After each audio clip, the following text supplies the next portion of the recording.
वेळ कधी आपल्या हातातून निसटून जाईल ना हे समजत सुद्धा नाही. तसंच बघता बघता हे 1 वर्षाहून जास्त दिवस कधी माझ्या हातातून निसटून गेले हे मला पण समजलं. जरा लाईफमध्ये जास्तच बिझी झालो होतो. जॉब, फॅमिली, फ्रीलान्स सगळीच गडबड.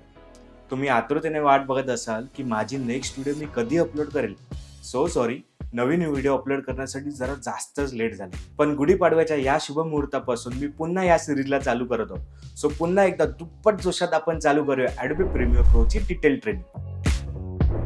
आणि हां, तुम्हाला आणि तुमच्या फॅमिलीला माझ्याकडून गुढीपाडव्याच्या खूप खूप शुभेच्छा. आजचा हा व्हिडिओ प्रॅक्टिकल व्हिडिओ नसून फक्त थेअरी व्हिडिओ असणार आहे. हां, theory is very boring. But तरी सुद्धा Adobe Premiere Pro चालू करण्याच्या आधी आपल्याला व्हिडिओची बेसिक थेअरी माहिती असणं इम्पॉर्टंट आहे. या व्हिडिओमध्ये आपण पाहणार आहोत basic of the video files, means video resolution, frame rates आणि इमेज स्कॅन. इम्पॉर्टंट, जर तुम्ही या इंडस्ट्रीमध्ये नवीन असाल तर हा व्हिडिओ नक्की पूर्ण पहा. So the digital video clip he file आपण शूट करतो आपल्या कॅमेरामध्ये किंवा अदर कोणत्याही डिव्हाइसमध्ये, आणि मग आपण ती कॉपी करून त्यावर डबल क्लिक करून आपण पाहू शकतो की आपण काय शूट केलं आहे ते. बट आपल्याला ती क्लिप जेव्हा मॉडिफाय किंवा एडिट करायची असते प्रीमियर प्रोमध्ये, तेव्हा आपल्याला त्या फाईलची प्रॉपर्टीज माहिती असणं इम्पॉर्टंट आहे. चला मग चालू करूया रिझॉल्युशन पासून. आपण कदाचित रिझॉल्युशन याबद्दल आधी ऐकलं असेल, जसं की हाय डेफिनेशन, 4K किंवा 720 आणि एक्सेट्रा. हां, ही नावं आहेत actual size of the video क्लिपची.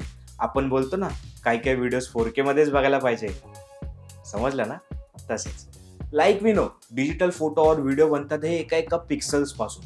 Small dot J एका स्पेसिफिक कलर पासून बनतात, बिकॉज हे डॉट्स भरपूरच स्मॉल असतात. जोपर्यंत तुम्ही त्यात झूम करत नाही तोपर्यंत ते डॉट्स आहेत हे समजून येत नाही. जेव्हा आपण फोटो किंवा व्हिडिओ कमी रिझॉल्युशन मध्ये शूट करतो त्यावेळी आपल्याला ते पिक्सल्स दिसून येतात, आणि ज्यावेळी आपण हाय रिझॉल्युशन मध्ये शूट करतो त्यावेळी ते पिक्सल्स नॉर्मली लगेच दिसून येत नाहीत. आपल्या व्हिडिओमध्ये जास्त पिक्सल्स असतात, meaning those dots are smaller, तेव्हा आपल्याला व्हिडिओ जास्त शार्पर आणि डिटेल्स मध्ये मिळते. पण back in the old days आपण बोलूया हाफ HD मीन 720 पिक्सल्स बाय 576. हे रिझॉल्युशन टीव्ही वरती ब्रॉडकास्ट होत होते. बट सध्या नाही, because in 20s your camera properly records in 1920 by 1080 pixels. But 3840 by 2160 या रिझॉल्युशनला अल्ट्रा हाय डेफिनेशन और जस्ट 4K असं बोलतात. फिल्म इंडस्ट्रीमध्ये जास्त करून लोक 4K रिझॉल्युशनच प्रेफर करतात. या रिझॉल्युशनमध्ये आपण HD क्लिप 4 टाइम फीड करू शकतो. जस्ट इमॅजिन हे रिझॉल्युशन किती मोठे आहे. हल्ली भरपूर कॅमेराज 4K शूट करू शकतात, आणि इव्हन माझा स्मार्टफोन सुद्धा 4K शूट करू शकतो. आणि ही व्हिडिओ सुद्धा मी 4K वरतीच शूट केलेली आहे. बहुतेक वेळा मी 4K रिझॉल्युशन वरती शूट करून HD रिझॉल्युशन वरती एक्सपोर्ट करतो. ह्याला म्हणतात डाऊन स्केलिंग. माझ्या येणाऱ्या नेक्स्ट व्हिडिओमध्ये मी तुम्हाला ह्याचे बेनिफिट सांगेलच. आणि तुम्हाला प्रश्न पडला असेल, आपण डाऊन स्केल सारखं अपस्केल करू शकतो का? येस, नक्कीच करू शकतो. But that's usually not such a great idea. जर तुम्ही HD रिझॉल्युशनची क्लिप 4K मध्ये स्केल केली तर तुम्हाला लगेच जास्त डॉट्स किंवा पिक्सल्स दिसून येतील आणि तुमची व्हिडिओ ब्लरी होईल.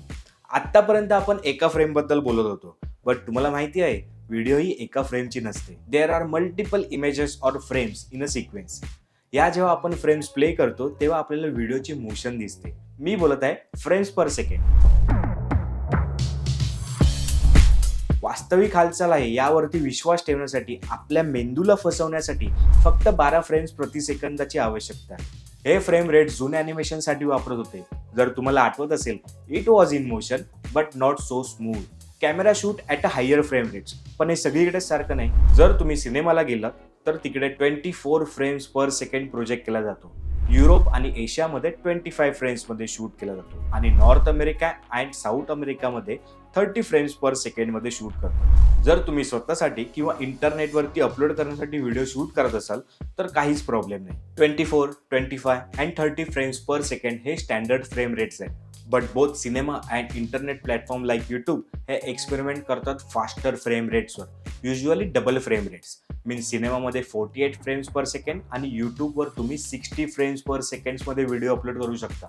याला म्हणतात हाय फ्रेम रेट्स, आणि हे कन्सिडर करतो more natural and closer to reality. Of course just like resolution सारखं तुम्हाला त्यात फर्स्टली फ्रेम रेट्समध्ये शूट करावं लागेल. हां, तुम्ही सॉफ्टवेअरमध्ये डिजिटली तुमचे व्हिडिओ क्लिपचे फ्रेम रेट डबल करू शकता, पण तसं केल्यावर तुमची व्हिडिओ ब्लरी आणि जिटरी होऊ शकते, जे एक्स्ट्रा फ्रेम रेट जनरेट होतात त्यामुळे.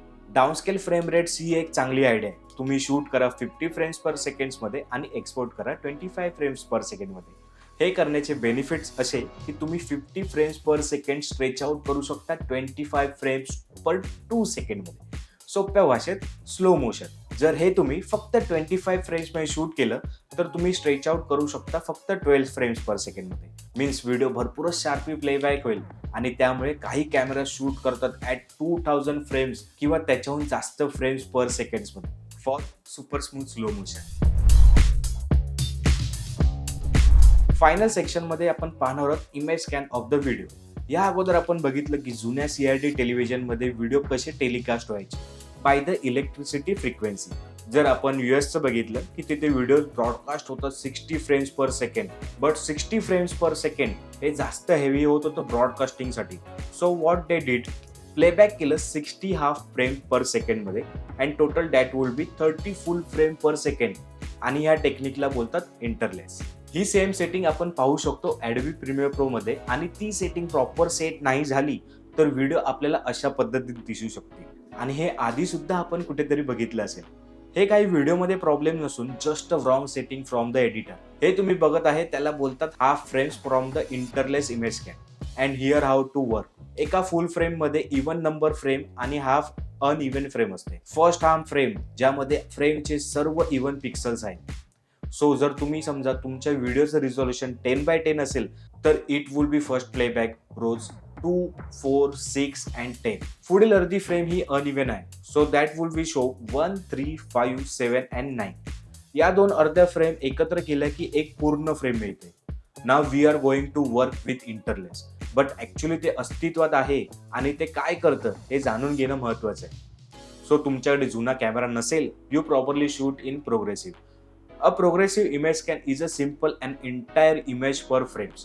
आपण फुल इमेज 30 फ्रेम्स पर सेकंड मध्ये शूट करू शकतो. वापराच्या दृष्टीने इंटरप्लेस केलेला व्हिडिओ सामान्य टीव्ही वरती ब्रॉडकास्टिंगसाठी वापरला जातो, तर progressive video high end displace and modern device मध्ये प्ले करण्यासाठी वापरला जातो. शेवटी इंटरलेस आणि प्रोग्रेसिव्ह व्हिडिओ मधील निवड तुमच्या विशिष्ट गरजा आणि तुमच्या वापरत असलेल्या इक्विपमेंट वरती डिपेंड आहे. तुम्हाला जास्त हाय क्वालिटी पाहिजे असेल तर तुम्ही प्रोग्रेसिव्ह व्हिडिओ ही सेटिंग सिलेक्ट करा. बट जर तुमच्याकडे जुना कॅमेरा असेल तर इंटरलेस ही व्हिडिओ सेटिंग हा उत्तम पर्याय असू शकतो. हे 3 व्हिडिओ प्रॉपर्टीज तुम्ही तुमच्या कॅमेराज मध्ये सेट करू शकता आणि Adobe Premiere Pro मध्ये सुद्धा. त्यामुळे ही अशी गोष्ट आहे जी आपण दररोज कम्युनिकेट करतो, वाचतो आणि सर्च करतो. आपण या व्हिडिओमध्ये बघितलं रिझोल्युशन, फ्रेम रेट्स आणि इमेज स्कॅन. आणि मला आशा आहे की तुम्हाला सगळे पार्ट प्रॉपरली समजले असतील. आणि अजूनही तुम्हाला याबद्दल काही प्रश्न असतील तर तुम्ही या व्हिडिओच्या कमेंट बॉक्समध्ये कमेंट करून मला कळवू शकता. मी तुम्हाला नक्की रिप्लाय करेन. जर तुम्ही या चॅनलवरती नवीन आला असाल तर नक्की या चॅनलला सबस्क्राईब करा आणि बेल आयकॉनवरती सुद्धा नक्की प्रेस करा. तर आपण भेटू माझ्या येणाऱ्या नेक्स्ट व्हिडिओमध्ये. त्या व्हिडिओमध्ये आपण पाहणार आहोत how to organise your workspace in Adobe Premiere Pro. तोपर्यंत बाप्पा मोरया.